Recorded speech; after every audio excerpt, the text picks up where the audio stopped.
What up, YouTube? Shout out to all the men, the women, and even you sorry ass niggas. I would like to welcome everybody to another edition of Knotty Talks. I am the Knotty One, aka the Black Maine with a black mane, and I'm back again with another video. Salute to my boy B-Ball Elevation for providing me with another topic. Who are the top 5 guards going into next season? Point guards. Who are the top 5 point guards going into next season? I actually got a list right now, man. We're gonna jump right into this list. I got Tyler Halliburton at the number 5 spot, averaging 18 points, 4.8 assists. 4.8 rebounds, 8.2 assists, shooting 48.8% from the field. He had a very good season last year. He could have been higher up on this list, but the fact that their team doesn't play no defense at all, which doesn't really matter to him, but he's the point guard, they don't play no defense. So that's just, I'm gonna leave it at that. They don't play enough defense for me to put him a little higher. And I might get told I'm tripping for the number 4 slot, but I got your boy Steph Curry. Maybe I'm still remember the theatrics in the Olympics, the way the boy took over, the way he answered the call, the way he saved LeBron like so many do. We're not even gonna get there. But I got Steph Curry at the number 4 spot, averaging 26.4 points a game, 4.5 rebounds, 5.1 assists, shooting 45% from the field. Is it safe to say that the chef was cooking? All right. Now at the top 3 spots going next season, I had some doubts. I had some going back and forth with the 3 and the 2 spot. And when y'all hear the 2 spot, I think y'all gonna be like, "What's up, Black Man?" But I'm gonna explain when I get there. At the number 3 spot, we got Jalen Brunson from the New York Knicks, averaging 32.4 points, 3.3 rebounds, 7.5 assists, shooting 44% from the field. Safe to say that young man was balling last season. He ran out of gas due to having to take on just a sheer, his workload was ridiculous at his size and then just going up against team after team after team, and you're pretty much playing 1-on-5 and everybody else is just kind of being a support role. He's kind of like he's in a modern day Iverson role, if you want to say, but he's really stepping up his game. Shout out to you, Brunson. You are a top 3 guard going into next season. At number 2, I got his former teammate Luka. What? I thought he was overhyped. I said in those other eras, and I said he was a great of this era, so I'm not taking away his greatness that he has in this era. In fact, averaging 28 points per game, 9.5 rebounds, 8.1 assists, shooting 44%. Hey, your boy Luka did his thing last season, even made it to the NBA Finals when people said he couldn't get over the hump. I'm not taking nothing from Luka. I'm just saying I didn't think his game would translate to other eras. There's nothing wrong with saying that, and if you believe otherwise, then that is entitled to your opinion. And I think we all know who the best point guard going into the next season is. SGA. 30 points a game, 7.5 rebounds, 6.4 assists, shooting 49% from the field. Hey, I posted a video not too long ago asking who would y'all take in a draft, right? And if somebody had took Wemby, I think SGA is who I would go for.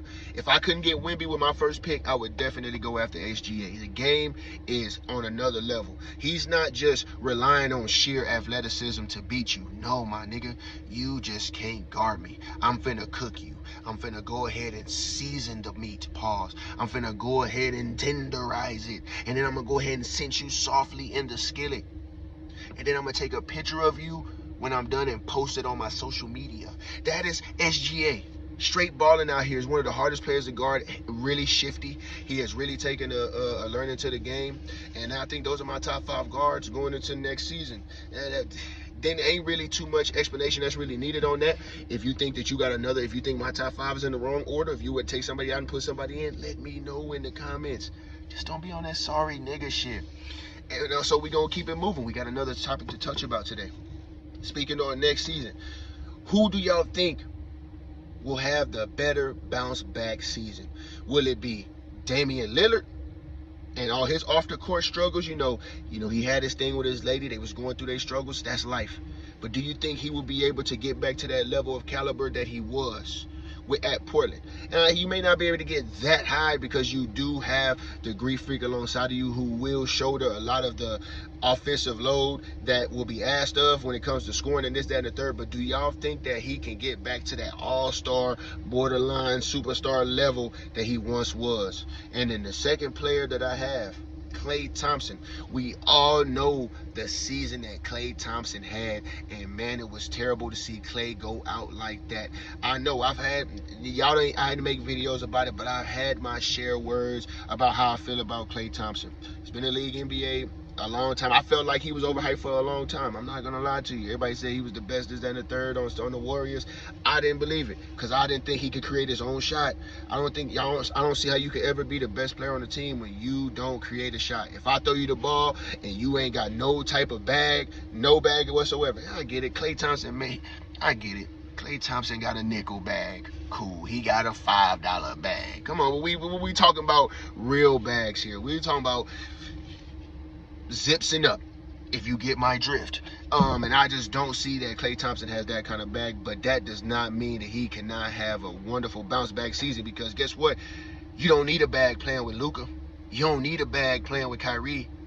Those bags are already on the plane and ready to go. You just got to show up and be ready to shoot the lights out like Klay is known to do. Now, if Klay can get back to his shooting level that he once was, to that shooting level, hey, we might be in the business. But those are my two. I think those two kind of got the most to prove on a single basis. But it's crazy because I feel like Klay is on a team that has a lot to prove, just the Mavericks in general.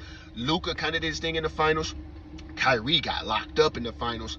I'm anxious to see how he bounces back. He didn't have a bad season. He just had a bad series. I'm wondering what he will do. I'm wondering if he will be able to get that ugly-ass Lucky Charm Celtic off of his back, because ever since he went against the grain in Boston, they put some type of voodoo on that man. When you step in there, Kyrie, you are trash.